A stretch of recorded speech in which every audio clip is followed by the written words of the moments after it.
Bienvenidos de vuelta a Punto Económico y ahora nos acompaña Jenny Caldas. Ella es socia del estudio Muñiz. Vamos a hablar con ella sobre el incremento de multas que tienen ahora las empresas si es que dañan el medio ambiente. Buenas noches, bienvenida a Punto Económico. Muchas gracias, buenas noches. Cuéntenos, hay una legislación que ha salido, entiendo, el día de ayer, que está aumentando las multas por daño del medio ambiente. Explíquenos un poquito de qué se trata. Bueno, en realidad no es que sea algo novedoso. Las multas por temas ambientales vienen desde hace ya un buen tiempo, probablemente ya varios años. Lo que ocurre es que anteriormente las multas las establecía cada sector. Por ejemplo, en materia de energía y minas, las multas las establecía los INERMIN, que antes tenía la facultad de sancionar a las empresas mineras y de energía por infracciones al medio ambiente. Pero luego con la creación del OEFA y su posterior fortalecimiento, digamos, se le ha dado a través de una norma a la OEFA la facultad de tipificar infracciones y establecer sanciones.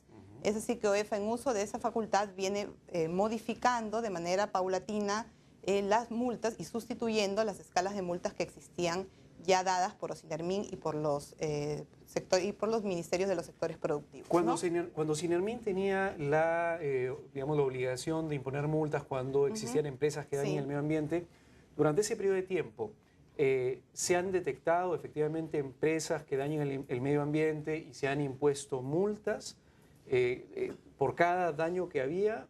¿O cómo ha sido el tema? Ese es un tema bastante complejo en realidad, ¿no? Porque la superación, o sea, por ejemplo, lo que ha salido el día de ayer son las infracciones respecto a límites máximos permisibles, ¿no? Cuando su vertimiento, si es que es, por ejemplo, una empresa industrial o una empresa minera, supera los límites máximos permisibles establecidos en la norma. Entonces, eso es lo que ha salido, ¿no?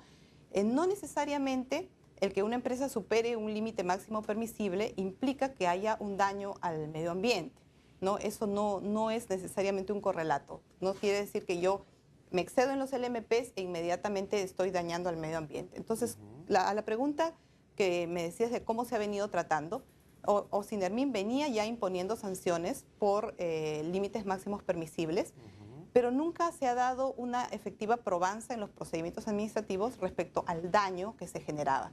Es decir, lo que hacía Sinermin, que es lo que está haciendo también hasta la fecha OEFA, es que el solo hecho que se exceda un límite máximo permisible implica para OEFA o para Sinermin que existe un daño o un daño real o un daño potencial y multan a la empresa. Pero en realidad no sé, en la mayoría de casos, yo diría, al menos todos los que yo he visto, no es que se haga una investigación muy exhaustiva ni técnica para determinar si efectivamente existe una relación causa-efecto entre la superación de los LMPs y un daño al ambiente. Ok, pero eso tiene que ver con un problema, en todo caso, de determinación de los límites máximos permisibles. Eso es más o menos lo que me trata de explicar. Digamos que lo que ocurre es que se superan los LMPs. Esto es fácil de comprobar porque básicamente va a un laboratorio acreditado, toma una muestra y lo contrasta contra los límites máximos establecidos en la norma. Pero no necesariamente por eso se ha configurado un daño ambiental, porque mucho depende del cuerpo que recibe ese efluente. Imaginémonos que se trata de una operación offshore que está en el mar, ¿no? Una operación petrolera offshore. Entonces está en un lugar muy amplio, está en un lugar en donde hay el cuerpo de agua es muy grande, entonces probablemente haya un exceso en el LMP que puede ser mínimo y en verdad por la capacidad del cuerpo, ¿no? Por la capacidad de recuperación del cuerpo no hay un daño ambiental.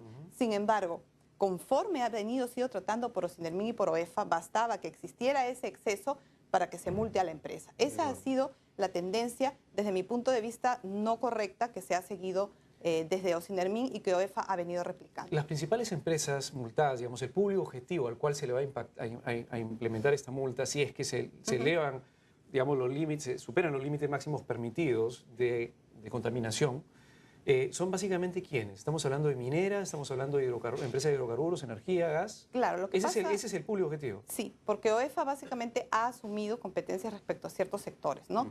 Minería, energía, que incluye petróleo y gas, y respecto a industria, pero solamente algunos subsectores como cemento, papel, curtiembre, textiles y cerveza, y pesquera, ¿no? Entonces, OEFA, digamos que es ahora el mega ente supervisor y fiscalizador. Entonces, ha ido asumiendo poco a poco este tipo de competencias. Se supone que en el futuro ya va también a empezar a fiscalizar a transporte, agricultura, etcétera. Entonces, en verdad, los directamente impactados ahora, yo diría que más que industria, que todavía no tienen en algunos casos LMPs, vendría a ser el sector minero energético. De acuerdo. ¿Cuál va a ser el impacto?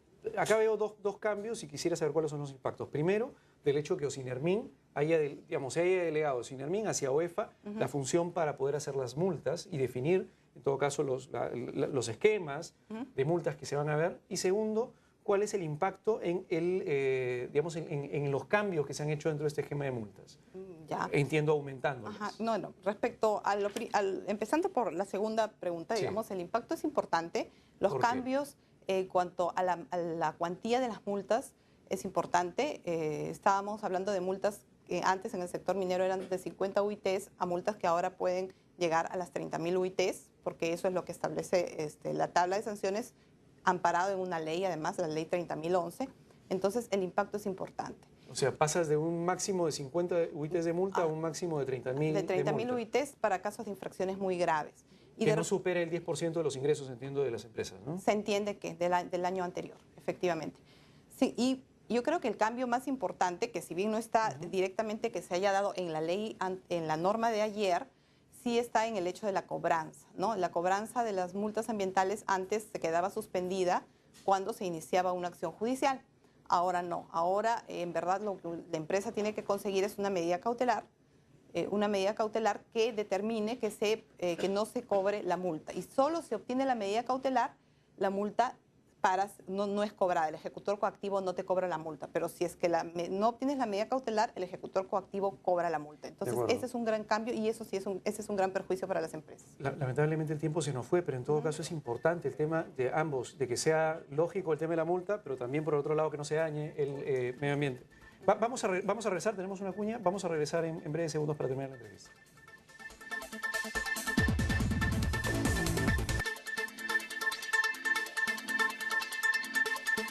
Bienvenidos de vuelta a Punto Económico y continuamos con Jenny Caldas, socia del Estudio Muñiz, hablando sobre el tema de las multas ambientales. Entonces, entiendo que ahora es mucho más complicado el tema para las empresas que en teoría dañan el medio ambiente, superando los límites permisibles de contaminación. Es mucho más complicado porque le va a ser más caro y le va a ser más complicado el proceso para poder eventualmente decir no he dañado. Suspender el pago también. Y suspender eventualmente el pago. Sí. Okay. ¿Eso está bien? ¿Está mal? ¿El hecho que sea mucho más duro para las empresas? Digamos que se pasó de un extremo a otro extremo, ¿no? ¿Eso quiere decir que antes era muy flexible el tema? Digamos que antes no se necesitaba, inmediatamente, una vez que interponías la demanda, se paraba la cobranza, ¿no? Y era un sistema que de repente era bastante flexible y se ha pasado a un sistema que ahora es mucho más rígido porque necesitas una medida cautelar. El problema de una medida cautelar es que la medida cautelar la da un juez que no necesariamente tiene conocimiento de derecho ambiental, ni mucho menos el conocimiento técnico ambiental que se necesita para evaluar un caso de esa naturaleza, ¿no? En nuestro país no tenemos jueces ambientales. Entonces, que un juez, se lance a dar una medida cautelar en un tema ambiental podría ser complicado, podría preferir no hacerlo, no dar la medida cautelar en lugar de darla, porque de repente el caso tiene un componente técnico muy grande. Entonces, ahí las empresas se ven en una situación, obviamente, bastante gravosa, porque tienen un juez que no va a ser muy proclive a darles esta medida cautelar. Vamos al origen del problema. El origen del problema, no es si se daña o no el medio ambiente, porque entiendo que no es claro el tema, pero sí es que están incumpliendo una norma, porque lo que sí es objetivo es que existe un límite máximo permisible, y lo que es objetivo, lo que sucede es que las empresas pueden superar este límite, y cuando lo hacen, ya tienen una multa automáticamente. Puede ser que el impacto no sea, que no dañe nada, o puede ser que sí. Y eso comprobarlo es medio complicado. Pero lo mejor no sería simplemente evitar que las empresas superen ese límite y tratar de poner mucho más esfuerzo para que no incurran en ese riesgo y de esa forma evitarse inclusive tener que eventualmente pedir una medida cautelar en el Poder Judicial? Sí, en verdad ese es un tema de medida de prevención, ¿no? Ya no va tanto al tema sancionador, sino es en los sistemas de gestión ambiental que maneje cada empresa. Yo entiendo que las empresas, las mineras y las petroleras, generalmente, bueno, casi todas son empresas serias, son empresas que tienen sistemas de gestión ambiental, que tienen implementados incluso sistemas como el ISO 14001, Entonces no es algo que sea ajeno a las empresas. Entonces ahí se tiene que manejar definitivamente un tema de prevención, ¿no? Pero sí, por otro lado, ya en el tema sancionador, lo que se tiene que considerar es que las multas, bueno, son muy altas, definitivamente. Otro tema son los rangos, ¿no? Porque por una infracción, la norma dice que le pueden imponer una multa, por ponerte un ejemplo, de 20 a 500 UITs, ¿no? Entonces son rangos demasiado amplios. Entonces, ¿eso le da discrecionalidad a la OEFA? Eso le da discrecionalidad a la OEFA, si bien tiene una metodología, pero aún teniendo la metodología, como te imaginarás, en un rango que va de 20 UITs a 500 UITs, por supuesto que hay discrecionalidad y hay falta de seguridad jurídica para la empresa, porque la empresa no sabe en qué, si va a ir a 20, como yo siempre menciono, si me gritan o me matan. Entonces, en verdad es una situación complicada. En todo caso, bueno, dos cosas solamente para terminar. Uno, que las empresas eviten superar los límites permisibles y gasten dinero para que puedan reducir eso, y si hay que revisar los límites y de repente cambiarlos, bueno, que se revise. Y lo otro es que se reduzca la discrecionalidad de la OEFA, porque una discrecionalidad, digamos, a algún organismo del Estado siempre es complicado, porque puede ser también, digamos, generar actos de corrupción, y eso es siempre complicado, fuera del tema de la incertidumbre hacia las empresas. Muchas gracias, señorita Jenny Caldas, por hablarnos sobre este tema del incremento de las multas, y volvemos con más el día de mañana en Punto Económico. Cuídense, nos vemos. Chau, chau.